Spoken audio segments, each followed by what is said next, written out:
You know that feeling, right? You're stuck in a conversation and it's just going in circles. You feel like you're talking to a brick wall. Well, today, we're going to dig into why that happens. We're diving into what psychology says about those subtle, everyday habits that might just be signs of low intelligence.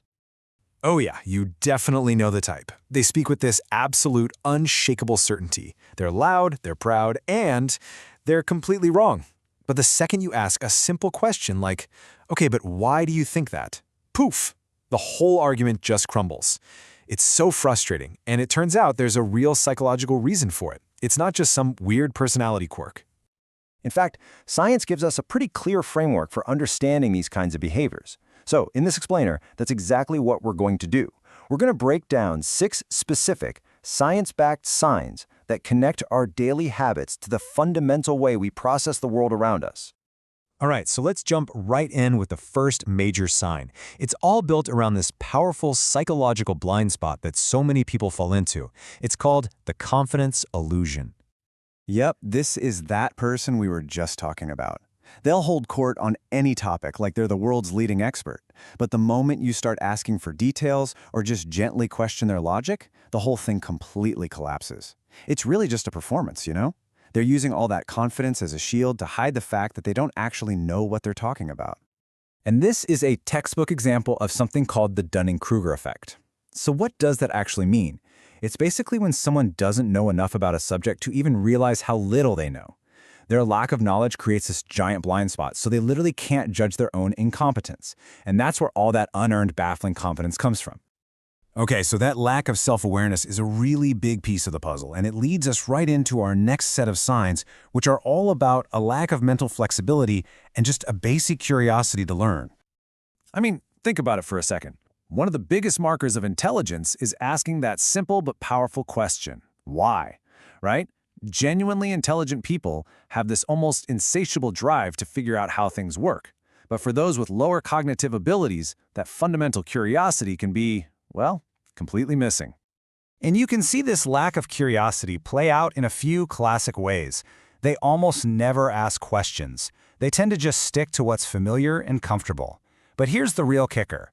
They often see learning not as an exciting opportunity, but as a threat to their ego. For them, admitting "I don't know" feels like a personal failure, so they'll avoid it at all costs. And this leads us right to our third key habit: really rigid black and white thinking. For people like this, the world is seen only in extremes.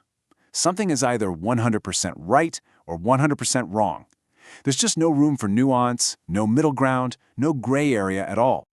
The psychological term for this is cognitive rigidity, and it's exactly what it sounds like, an inability to be flexible in your thinking.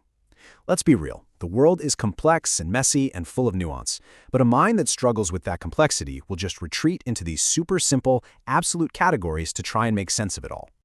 And here you can really see the two mindsets side by side.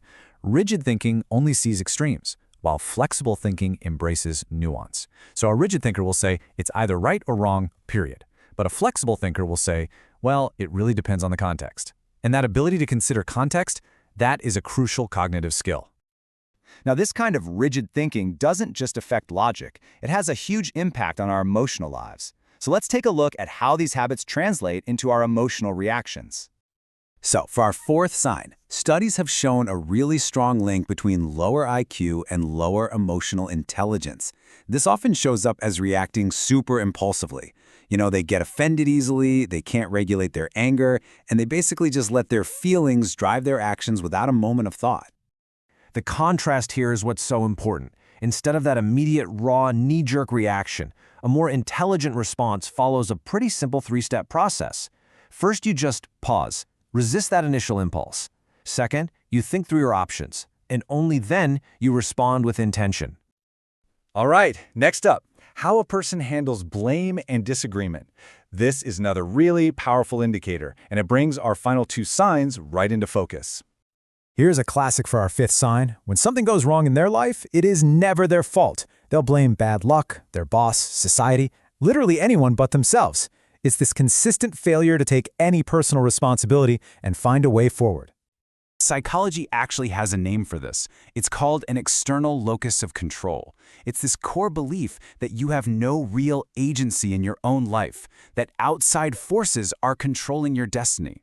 Life is just something that happens to you rather than something you actively shape with your choices. And the other side of that coin is our sixth and final sign, a total inability to handle disagreement. For these individuals, when you challenge their ideas, it doesn't feel like a logical debate, it feels like a personal attack. They fundamentally confuse disagreement with disrespect because their ego is completely tangled up with their beliefs. Now, when you put all of these signs together, it all leads to one pretty profound and, frankly, kind of scary conclusion. It creates the ultimate blind spot. Just let that sink in for a moment. The very condition that causes all these behaviors is the same condition that prevents the person from ever even recognizing them. This is the core paradox of the whole thing. It's like a meta-Dunning-Kruger effect that's applied to self-awareness itself. The lack of cognitive ability creates a blind spot to that very lack of ability. And that's exactly why these habits can become so deeply entrenched over a lifetime. But here's the good news in all of this. The fact that you've stuck with us, that you were curious enough to even click on this explainer in the first place, that shows a desire to learn and understand yourself and other people. And that curiosity is the exact opposite of the closed-mindedness we've been talking about. So, I'll leave you with this final thought. We all have blind spots, no matter how smart we are. The goal isn't to be perfect, it's just to be self-aware. So the real question is, how do you actively challenge your own assumptions and seek out the things you don't even know you don't know?